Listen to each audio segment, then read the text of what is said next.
अब आज की जो प्रोसीडिंग्स हुई उनको कैसे देखते हैं और कितना होपफुल है, और दूसरी तरफ से हुकूमत के इस रद्द-ए-अमल को क्या कहेंगे? राणा साहब कहते हैं कि हम तो ऐसे किसी बेंच को नहीं मानते।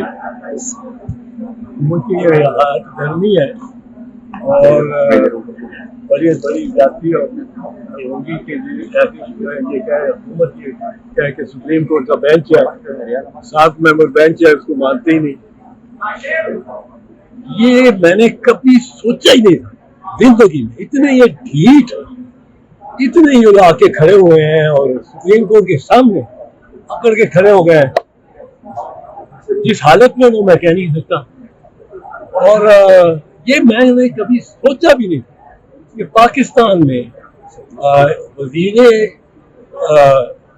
दाखिला, वजीरे दिफा, वजीरे आज़म और इनका जो ऊपर सरप्रस्त है वो मतलब इस तरह कह रहे होंगे, और सुप्रीम कोर्ट के साथ के बारे में ये बातें कर रहे होंगे, ये क्या इसके भी बात है। सुप्रीम कोर्ट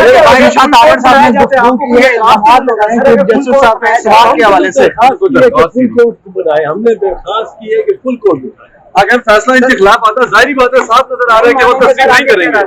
अगर वो तस्लीम नहीं करते, आपने कहा सर वो ये फैसला मानेंगे? उनको अगर कोर्ट ने डिस्क्वालीफाई कर दिया तो फिर कैसे रास्ता दे दें। कुछ करने की जरूरत नहीं है। अगर इन्हें कंटेम्प्ट की, कंटेम्प्ट पे सेंटेंस करके सुना के till the rising of the court, court भी जाए, ये भी जाएंगे, डिस्क्वालीफाई कर सकते हैं सर, हो जाएंगे यार। ये सब लगा गिरानी नहीं हुआ सर, आपने इकरार किया कि आपके कहने पे फुल कोर्ट बनी, क्या चीफ जस्टिस साहब नहीं सर हमारी दरखास्त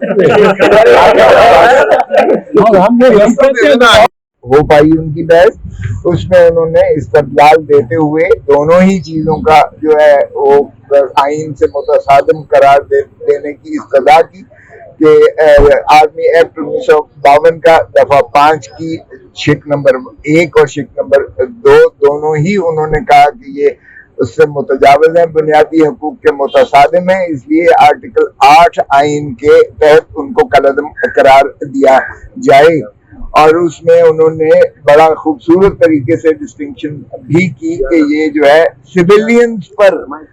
सिविलियंस पर इसका इतलाक नहीं होता, और अगर आर्मी एक्ट 1952 को पढ़ें भी तो उसमें भी वो शुरुआती इस तरह होती हैं कि वो आर्मी के जो पर्सनेल हैं उनके लिए डिसिप्लिनरी फोर्स के मुतालिक जो कवानीन होना चाहिए थे उसी को जो है मुंदर्ज किया गया है 1952 के आर्मी एक्ट में। और ये जो दफा 5 है उस वक्त 5 की शिक 1 और 2 ये उसमें ओरिजिनल मुसवदे में, यानी जो 52 का जो मुसवदा था उसमें ये शिकें मौजूद न थी। ये 1966-67 में लाई गई हैं और 67 में लाई गई हैं।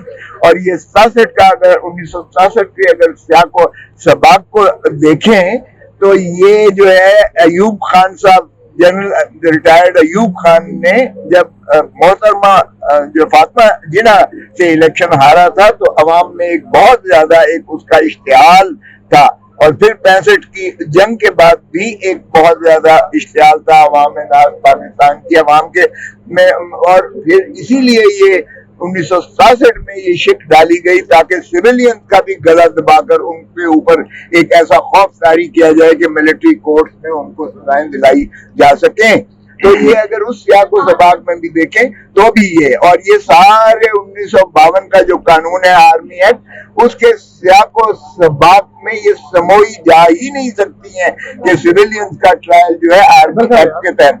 आज बार जज साहबान ने पूछा कि भाई ये इसकी इब्तदा कैसे होती है, क्योंकि ज़ाब्ता फौजदारी में तो इब्तदा FIR के 156 सेक्शन से होकर 173 तक जाती है, और फिर कंप्लेंट हो तो फिर वो 200 से होती है और 190 में जाकर और 265 में उसके ट्रायल का पूरा प्रोसीजर है कि उसकी इब्तदा शुरुआत कैसे होती है, तफ्तीश कैसे होती है और तस्दीक कैसे होती है, फिर अदालत के पास जाता है। तो आर्मी एक्ट में कोई ऐसी चीज नहीं है। सो इसलिए इसका जो है उन्होंने इसकी सदा की कि इसे कलअदम करार जाए।